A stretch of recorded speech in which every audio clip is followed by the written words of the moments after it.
It's been a bruising year for the bond markets. Let me just get in Jayesh Mehta, MD and Country Treasurer from Bank of America Merrill Lynch. He's joining us on the phone line.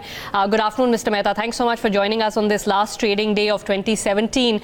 I'm going to start with the immediate, but then also get your longer-term perspective on bonds and currencies. Sir, I guess today's fiscal deficit numbers just reiterate what we already know, that the government finances are not looking particularly great at this point in time, and the increased borrowings are just reflecting that.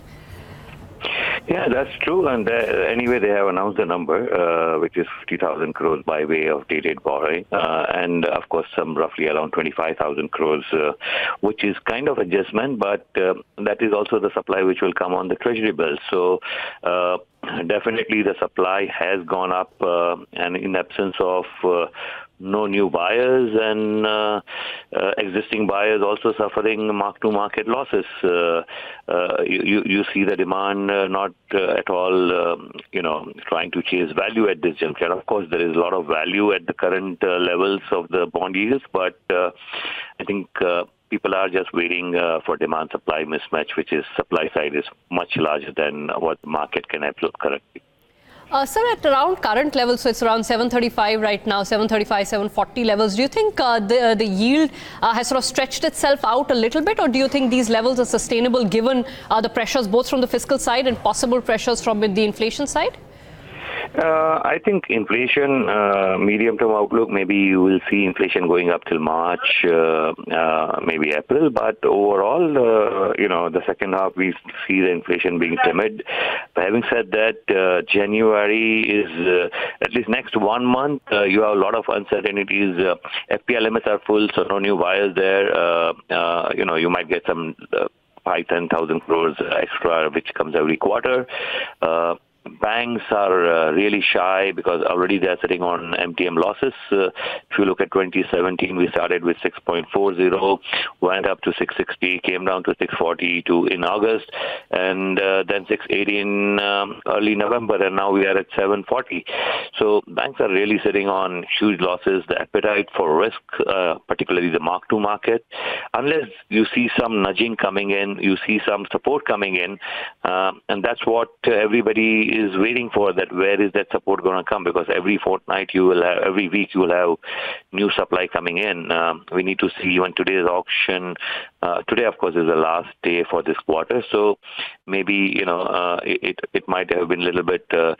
That's the reason we are saying it's moving from 740 to maybe 735 or so. But if the auction gets well subscribed, then it's a good sign. But unlike last time where it got devolved, and if the entire market get filled up, there is purely demand-supply mismatch, and therefore one needs to find value buyers now. Where do you get that value buyers? That's one need to see. Mr. Mehta, our colleagues at Bloomberg News were pointing out that this is perhaps the worst year for Indian bonds since 2009. That's a little worrying. I know that there are, one-off factors at play, but over this 9-year period, we've actually seen inflation starting to get more, or inflation control starting to get more institutionalized. So in a year where you had inflation targeting come into play, inflation being relatively quiet, you've seen yields move up as much as you had, since the 2008 period.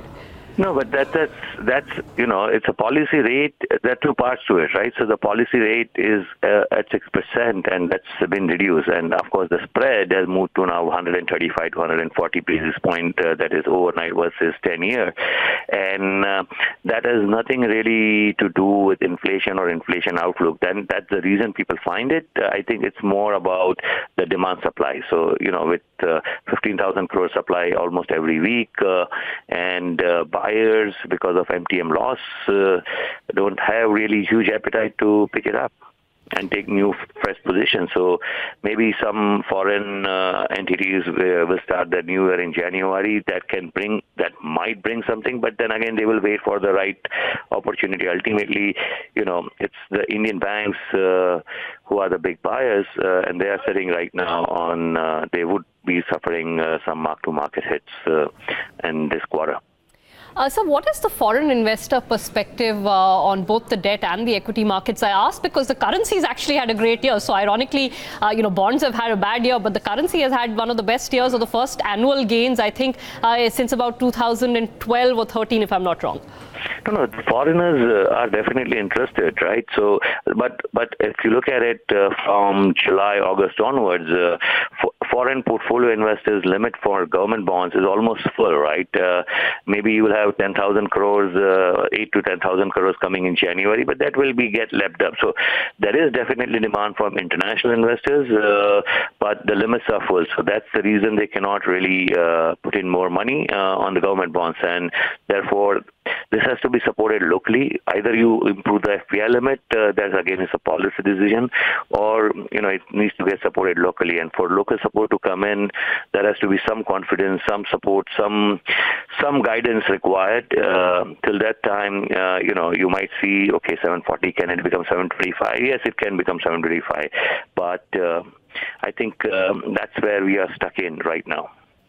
What is your view, sir, on the currency going into next year? I know bonds, of course, will take a cue from budget, etc. Currency, what is your view? No, even on bonds, let me tell you, I'm quite bullish on bonds. So 6 months down the line, I'm actually looking at bonds coming to sub 675. And even on currency, we are definitely, basically long, we like situation where Rupee appreciation story, and we still think that Rupee will appreciate. Of course, in between you might have, it might go up higher, it might depreciate, but that's the level to accumulate. So this 2018 is a Rupee appreciation story. 675 on bonds, did you say, sir? Yeah. What will push it there? It's like right now we are seeing whether we have to see what happens to the U.S. Is it hovering at 250? Does it go to 3, or is it continues to remain around 250 or 245? That's number one. That we'll come to know only next 1 month. What happens globally to the other large economy? That's a separate thing. Oil right now a little bit under pressure, but globally we don't see inflation moving anywhere. So if inflation not moving anywhere, all these prices has to soften up again. And same thing if you look at in second half, particularly for us in India, the inflation is looking much timid and lower. All right, Mr. Mehta, thank you so much. A very happy New Year to you. Thanks so much for all the conversations we've had with you this year, and look forward to speaking to you in the new year too.